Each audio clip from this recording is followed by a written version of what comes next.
Hello, this is Gogi from Gogi.in and you're watching the handset, gaming and camera review of Samsung Galaxy K Zoom. This is an upgraded version of the Galaxy S4 Zoom. Here are the specifications. It's hexa core powered 1.7 GHz dual core plus 1.3 GHz quad core. Supports 3G and comes with a 4.7-inch Super Amoled screen with HD resolution. There is 2GB RAM, 8GB internal storage, external card support, and the battery is 2430 mAh capacity. The key highlight is the 20.7 megapixel rear autofocus camera with 10x zoom lens. Inside the box you will find this handset, the Galaxy K Zoom, user manual, warranty card, data cable, travel charger, standard Samsung earphone cap, and the battery of 2430 mAh capacity. Here is the handset with the key specification mentioned on the factory film. I'm going to remove this film, and this is how the handset looks without the film. As you can see, the handset is bulky. It is packed with a compact camera. This is the main highlight about the handset, the camera lens, and it's a bit out. The handset is slimmer towards the edges, but near the camera module it is a lot out.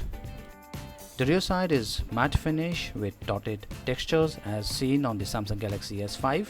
The handset is a bit curvy, as you can see. Build quality and the finishing is very good, though the handset looks quite bulky, but it is comfortable to hold. It is not that heavy.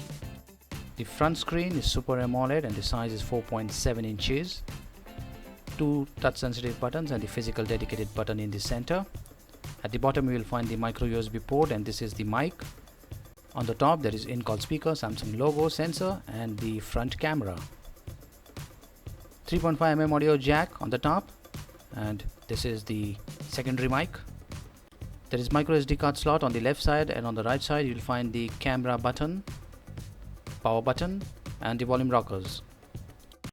The back side actually looks like a compact camera. Here is the xenon flash, and next to it is the autofocus assist lamp. Here is the lens that takes up a lot of area, the Samsung lens 24mm. This is the speaker out vent. Let's open up the back panel. It is made up of good quality plastic and has got some support for the battery part. This is a single SIM handset. You can see the SIM slot. You need a micro SIM here. 3G 42 Mbps is supported. The micro SD card slot is on the outer side. You don't need to open up the back panel. You will need a lot of space, and this external card slot is easily accessible. I have inserted the micro SIM. The handset weight with battery is just 200 grams. It is 20.16 mm thick near the camera module. Breadth is 70.25 mm and the length is 136.68 mm. Let's power on. This handset supports many Indian regional languages, as you can see. And here is the home screen running the Samsung TouchWiz UI. The touch is very smooth and responsive. Here is the camera studio with lot of stuffs related to photography. Samsung Galaxy Gifts, Geo News and the Galaxy Essentials. And there is the Kids mode too. You will also find the My magazine that will deliver contents based on your interests. This is how the phone dialer looks, and there is the video call option. The viewing angles are very good. You can actually see the screen clearly from several angles. There is a special app, no points in guessing. It is related to photography, the Studio app. This app will allow you to edit your photos and videos. Here is the quick settings option. There is the U power saving, ultra power saving. This will get more juice out of the battery, especially recommended when the battery is very low and you want to keep going. Wi-Fi Direct is supported. There is Wi-Fi hotspot, USB and Bluetooth tethering. K Zoom also comes with Smart Stay option. You can also customize the notification panel. There is built-in GPS. The GPS lock is pretty fast, almost instantly. There is NFC with Android Beam and S-Beam support. Here is the printing option. You can connect with nearby devices, and there is also the screen mirroring option. There is gesture control, S-Planner and S-Voice. Of the 8GB storage, 4.8 GB is allocated for apps, and of the 2GB RAM you get around 1.2 GB free.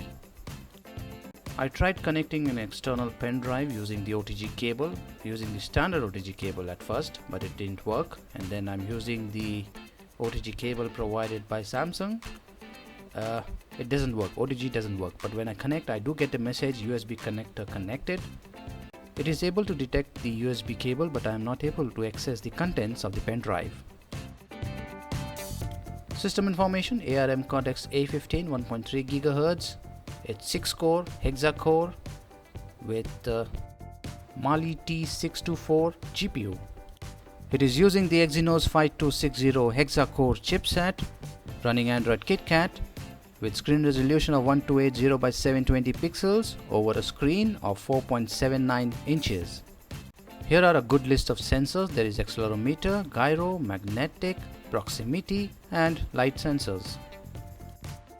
The time is 9:49, battery at 63% and the temperature at 39 degrees. Quad range benchmark score is 14074. Antutu score is 32706. Vilamo, I had some issues with the browser. Multicore is 1284, Metal 1286, Nina Mark II 59.2 FPS, and this handset supports 10-point multi-touch. Let's check out the camera. When you press the camera application, you will see the lens coming out. Now this is something unique. You will not find this on any other smartphones.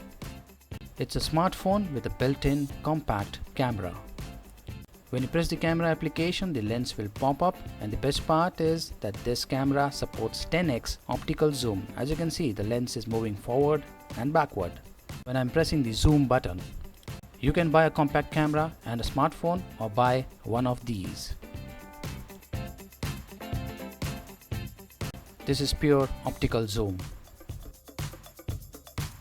There is a glass on this surface that protects the main lens, but it is not fingerprint resistant. Make sure you keep this glass clean.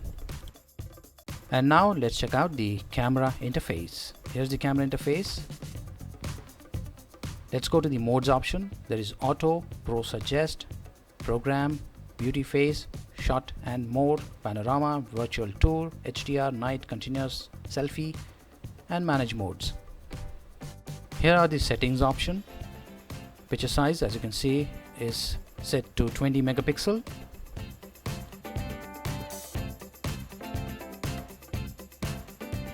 You can shoot videos in 1080p resolution at 60 frames per second.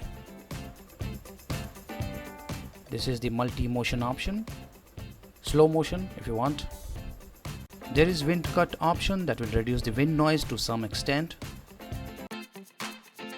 Here are some more options. Autofocus lamp, digital zoom. This is the autofocus assist lamp that will turn red when you press the shutter. Especially useful to autofocus in low light conditions. This is the camera button, the dedicated camera button. You can either capture the images using the button on the screen or use the dedicated camera button. Here is an interesting feature, tap to focus. When you tap the subject on the screen, you'll get a green square, which means the subject is focused. You see the white arrow next to the green. Tap the white and move it away. Now this is the beauty of this product. You have a focus point and an exposure point. Just look what happens. You can actually see the results on the screen. I'm going to move this here to get a better output. This gives you some kind of a manual control.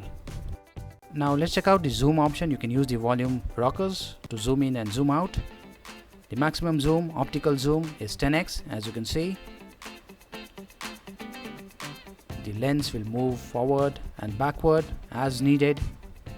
You can also use pinch to zoom if you prefer. There is digital zoom option, but I usually prefer to keep this off, but you can switch it on. This will increase the zoom power. 10x optical zoom plus 10x digital zoom, a total of 20x. However, digital zoom quality is not that good. It's better to avoid it. The front camera is 2 megapixel and can shoot full HD videos at 30 fps. I've started the video recording. You can also use the zoom when the video recording is on. This video got recorded in 1080p at 59.94 fps. You can also start the camera application by simply pressing the camera button, the dedicated camera button, for around 2 seconds. The camera button will not work as long as the screen is off, or if the screen is on, the handset should be unlocked for the camera button to work. As far as portability is concerned, the handset can easily fit into your jeans pocket.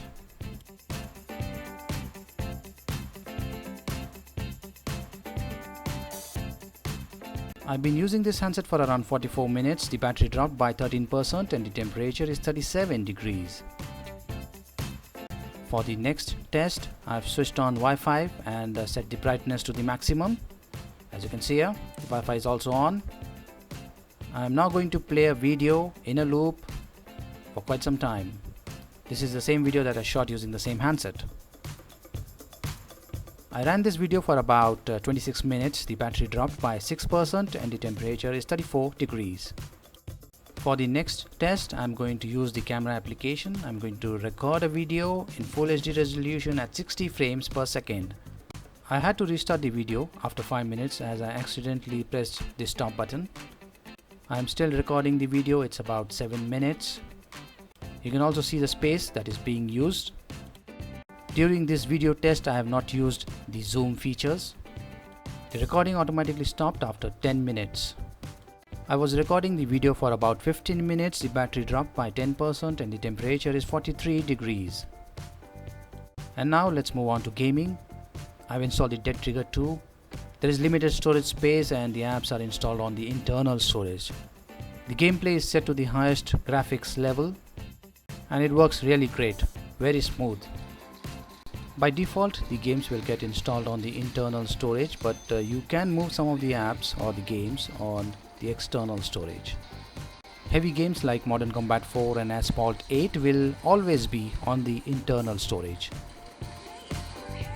I played this game for about 11 minutes. The battery dropped by 3% and the temperature is 38 degrees. And now let's check out the MC4 and Asphalt 8.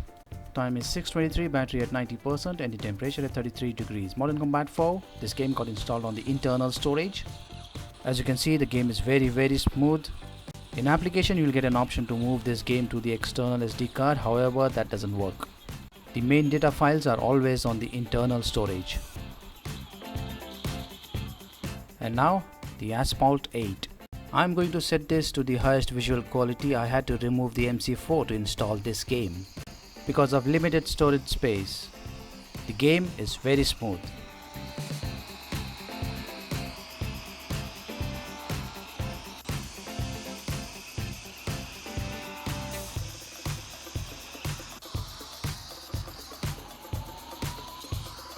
I played the Asphalt 8 for about 10 minutes. The battery dropped by 6% and the temperature is 43 degrees.